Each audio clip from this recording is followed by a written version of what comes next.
Squid Game.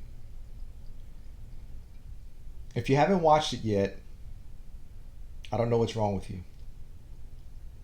If you've watched it and you didn't like it, you're wrong. Okay?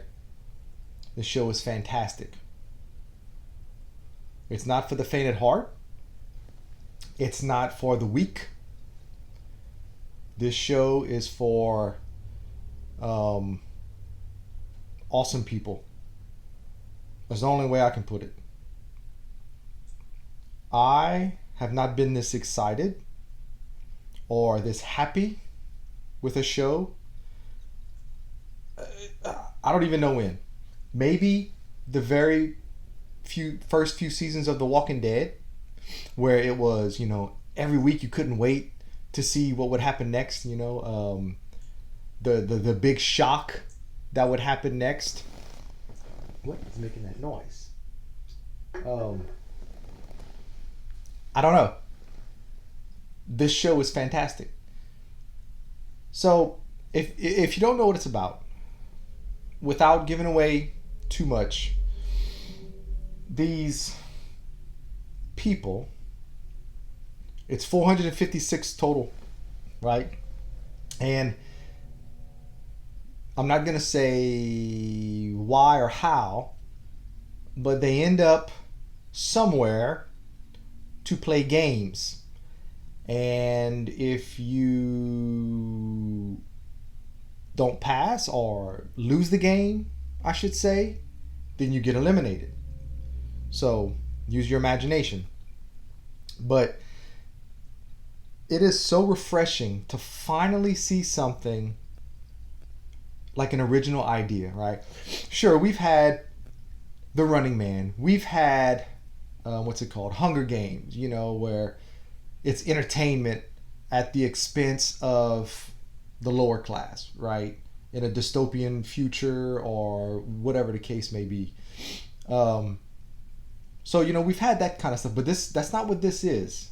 It's not dystopian. It takes place present time. They don't really say, yeah, they do say a year. So it takes place in present time. But it's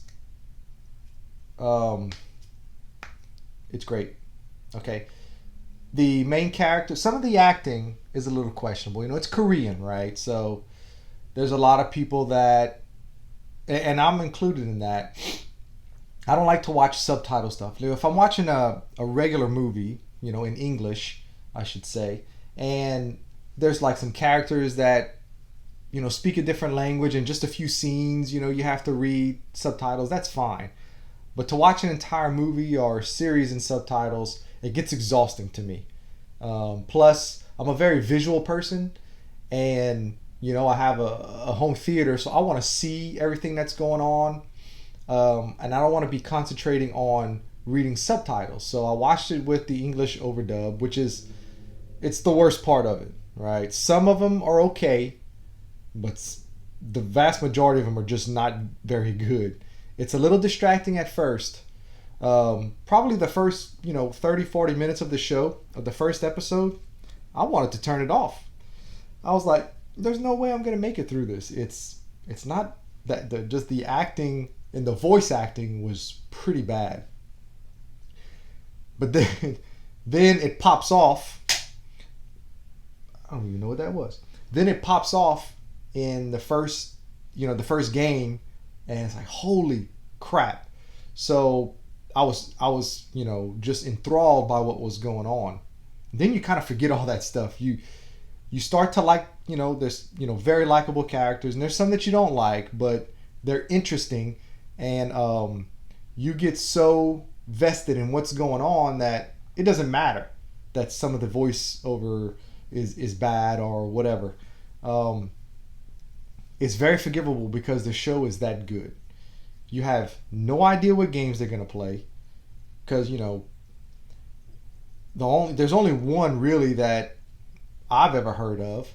The rest of them were, I guess, a couple of them were made up, and a couple of them were Korean games. I don't know if they're true or not. If anybody here is Korean that's watching, which probably not, but if you are, or if some of these games are real Korean games, let me know. But it's yeah, you have no idea what's gonna happen, and the entire or every episode you're like, okay, what's gonna happen next? It's not predictable at all. There is one thing I was able to kind of figure out. It had nothing to do with the games. It had a little bit more to do with characters and some stuff that was going on. I was able to kind of call it, but I wasn't sure. Um, typically you watch a TV series, like I said, they have sometimes it's like, oh, when an unsuspected death occurs or whatever. But this show is, man, because of the games, anybody can go at any time, right? So, highly, highly recommend. I'm not sure if it's Halloween-ish. I mean, yeah, it's brutal. Is one way I can put it. It's not scary, but it is brutal, and it's not for the faint at heart. Like I said at the beginning, this show is real, man. This is a great show, and from what I understand, it's like number one in 90 countries, and it's on pace to be the most watched Netflix series ever. Shows like that, they don't happen very often. This is great, and I wish Hollywood and people around here would take note instead of trying to remake everything or just try to wow you with explosions and all. I mean, this show didn't have any of that stuff, and it was great. The tension was just great. So kudos to the writer. It was written and directed by the same guy, but apparently he wrote it 10 years ago. Nobody would pick it up until finally, I guess Netflix or somebody decided to take a chance and roll with it. And this is just, man, I'm excited. I'm in a good mood. I'm gonna have another drink.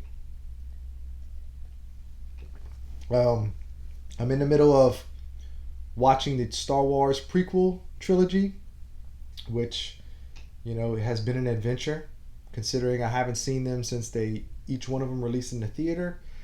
So I'm gonna have a video on that coming out soon, and hopefully get to watch some more horror movie type things. That way I can do a few more scary movie reviews or whatever discussions. So with that, I'm gonna go ahead and wrap it up. If you liked it, please give it a thumbs up. Subscribe, tell your friends, comment. Let me know if you liked the Squid Game, and I will see you on the next one. Cheers.